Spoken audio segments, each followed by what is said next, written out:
ഇതെൻ്റെ ഓപ്പൺ ടെറസിലുണ്ടായ ഒരു ചീരയാണ്. അത്യാവശ്യം വലുതായി. ഇന്ന് നമുക്കിതിനെ പറിച്ചൊരു കറി വെച്ചാലോ.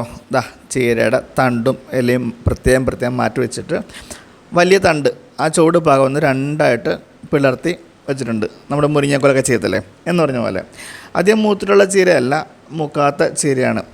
ചുവട് വണ്ണം വെച്ചിട്ടുണ്ട്. നമുക്കതിൻ്റെ ഇലയും തണ്ടും വെവ്വേറെ കഷ്ണിച്ച് വെച്ചു. ഇനി നമുക്കൊരു ചട്ടയിൽ ഈ കഷ്ണങ്ങളെല്ലാം കൂടി വാരിയിട്ടിട്ട്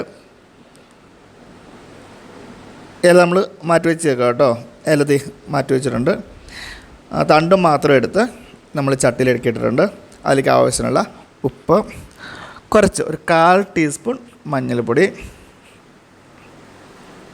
പോരാ കുറച്ചുകൂടി ലേസ് 1/4 ടീസ്പൂൺ മഞ്ഞൾപ്പൊടി. എരിവ് കുറവാണ് മതി, കാരണം പുളിങ്കറിയല്ലേ. കുറച്ചൊരു 1/4 ടീസ്പൂൺ മുളക് പൊടിയും കൂടി ചേർത്തിട്ട് ആവശ്യത്തിന് വെള്ളം ഒഴിച്ച് നന്നായിട്ട് വേവിക്കുക. ഈ കഷ്ണങ്ങൾ നന്നായിട്ട് വേണം മൂടി വെച്ച് വേവിക്കുക.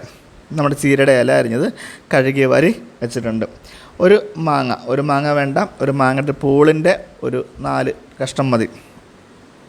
അതെ, നമ്മുടെ ചീര തണ്ട് നന്നായിട്ട് വെന്ത് വന്നിട്ടുണ്ട്. നമുക്കതിലേക്ക് ഇനി മാങ്ങ ചേർത്ത് കൊടുക്കാം. തണ്ട് വെന്തതിന് ശേഷം മാത്രമേ മാങ്ങ ചേർക്കാൻ പാടുള്ളൂ. നമ്മൾ പറയത്തില്ലേ, പച്ചക്കറി വേവിക്കുമ്പോഴേക്കും പുളിയോ മാങ്ങയൊക്കെ ചേർത്ത് ഞാൻ വേവാൻ താമസിക്കും എന്ന് പറയുന്നത് കൊണ്ട് തന്നെ തണ്ട് വെന്തതിന് ശേഷം നമ്മൾ മാങ്ങ ചേർത്ത് കൊടുത്തു. അതിനുശേഷം നമ്മൾ കഴുകി വാരിയ ഇല കൂടി ചേർത്ത് കൊടുത്തു, ചീര ഇല കൂടി ചേർത്ത് കൊടുത്തു.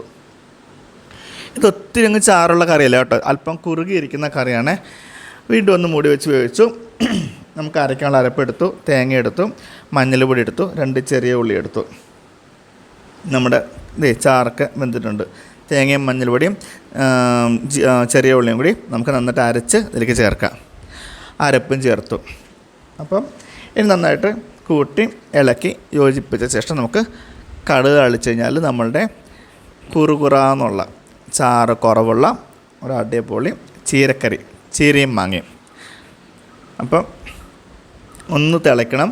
എന്ന് പറഞ്ഞ് തിളച്ച് പൊട്ടി തിളയ്ക്കരുത്. ഒന്ന് സൈഡൊക്കെ ചുറ്റി തിളച്ച് വരുന്ന സമയത്തേക്ക് നമുക്ക് അതിലേക്ക് കടുക് താളിക്കാനുള്ള വെളിച്ചെണ്ണ ചൂടാക്കി അതിലേക്ക് ഒരു 1/4 ടീസ്പൂൺ കടുക്, ഒരു 3-4 മണി ഉലുവ. ഇത് പൊട്ടുമ്പോഴേക്കും നമുക്ക് ചെറിയ ഉള്ളിയും ചേർത്ത് കൊടുക്കാം, ഉണക്കമുളകും ചേർത്ത് കൊടുക്കാം. പൊതുവേ ചീരക്കറിക്കൊക്കെ കടുക് വറുക്കുമ്പം കറിവേപ്പില ചേർക്കാറില്ല.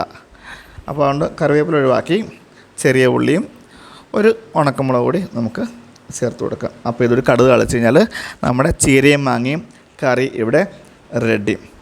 അപ്പോൾ കടുക് താളിച്ച് ഒരല്പം എടുത്ത് ചട്ടിയിലേക്ക് ഒഴിച്ചിട്ട് നമുക്ക് തിരിച്ചൊഴിക്കാം. അപ്പോൾ കടുക് താളിച്ച് കഴിഞ്ഞു. പിന്നെ ഇതും കൂട്ടി ഒരു പിടിപിടുത്തം പിടിക്കാം. ശരിക്കും പറഞ്ഞാൽ ചീരയും മാങ്ങയും കറി വേറെ ഒറ്റ കറിയും വേണ്ട, ഇതും ചോറും മാത്രം മതി. അപ്പോൾ വീഡിയോ ഇഷ്ടമായെന്ന് വിചാരിക്കുന്നു. ലൈക്ക് ചെയ്യാനും ഷെയർ ചെയ്യാനും കമൻറ്റ് ചെയ്യാനും മറക്കല്ലേ. ഞാൻ ചോറുമായിട്ടൊരു പിടുത്തം പിടിക്കട്ടെ. അപ്പോൾ നല്ലൊരു വീഡിയോ ആയിട്ട് നമുക്ക് നാളെ വീണ്ടും കാണാം. Have a nice day. By.